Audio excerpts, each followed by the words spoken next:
T20 world cup 2024 अब से तकरीबन कोई 1 महीना दूर है।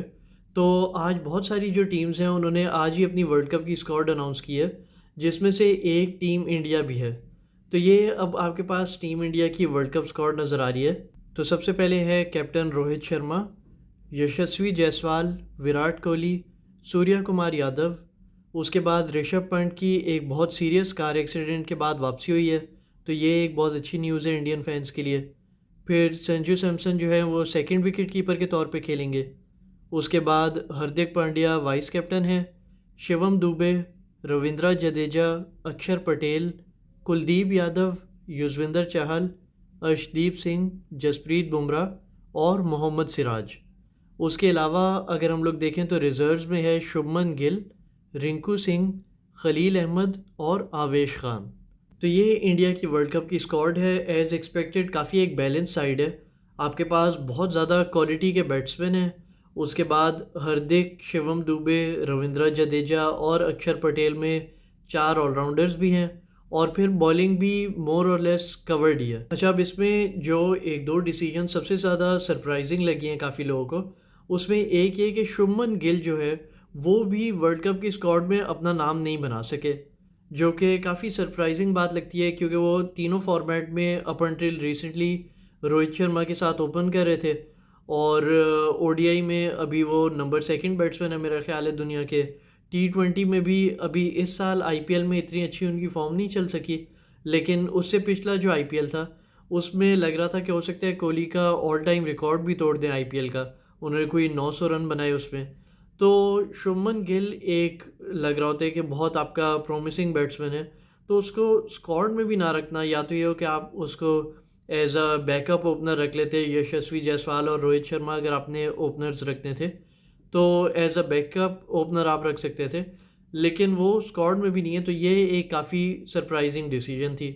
उसके अलावा जो है रिंकू सिंह, मेरा ख्याल है कि मैंने जितने कमेंट्स वगैरह देखे हैं इंडियन फैंस की तरफ से, वो मोर और लेस इस स्क्वाड से खुश ही हैं। लेकिन सबसे ज़्यादा जो लोगों को मसला हुआ है वो ये है कि रिंकू सिंह को वर्ल्ड कप की स्क्वाड में क्यों नहीं डाला, क्योंकि इंडिया के पास एक क्वालिटी का फिनिशर उनको चाहिए था। और बहुत टाइम बाद ऐसा लग रहा था कि उनके पास एक बहुत ज़्यादा ज़बरदस्त फिनिशर आ गया जो प्रेशर सिचुएशंस में मैच ख़त्म करके दे सकता है आपके लिए।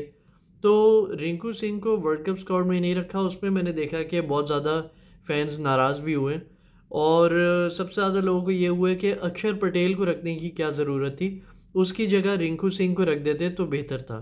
और मैं भी इन लोगों से एग्री करता हूँ, मुझे लगता है रिंकू सिंह को बिल्कुल होना चाहिए था टीम के अंदर, क्योंकि उसको अब ट्रैवलिंग रिजर्व्स में रखा है, तो उसका मतलब है कि अनलेस कोई और प्लेयर इंजर हो जाए तो उसकी जगह फिर वो आ सकता है, वरना उसको अगर बाद में आपको ज़रूरत उसकी लग भी रही हो तो आप उसको टीम में नहीं डाल सकते। अच्छा, अब अगर इंडिया की आईसीसी टूर्नामेंट्स की हिस्ट्री देखें हम लोग लास्ट कोई 10 एक साल की, तो आप देखेंगे कि इंडिया का एक बहुत सिमिलर पैटर्न रहा है।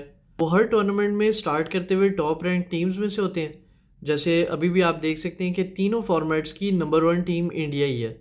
तो हर टूर्नामेंट में वो लोग as the top rank team start करते हैं। उस वजह से फिर मेजॉरिटी जो एक्सपर्ट्स होते हैं वो उनको टूर्नामेंट में फेवरेट्स या वन ऑफ द फेवरेट्स कहते हैं जीतने के लिए। और फिर वो हर टूर्नामेंट में बहुत एक स्ट्रॉन्ग स्टार्ट लेके सेमीफाइनल फाइनल तक बहुत कंफर्टेबली पहुंचते हैं, और फिर वहाँ पे एक आध मैच हार के टूर्नामेंट से बाहर हो जाते हैं। तो जैसे आप इंडिया का रीसेंट रिकॉर्ड देखें आईसीसी टूर्नामेंट्स में, तो इंडिया लास्ट आईसीसी ट्रॉफी जीता था 2013 में, चैंपियंस ट्रॉफी। उसके बाद इंडिया का आईसीसी इवेंट्स में ये रिकॉर्ड रहा है। 2014 में आईसीसी T20 वर्ल्ड कप का फाइनल हारे वर्सेस श्रीलंका।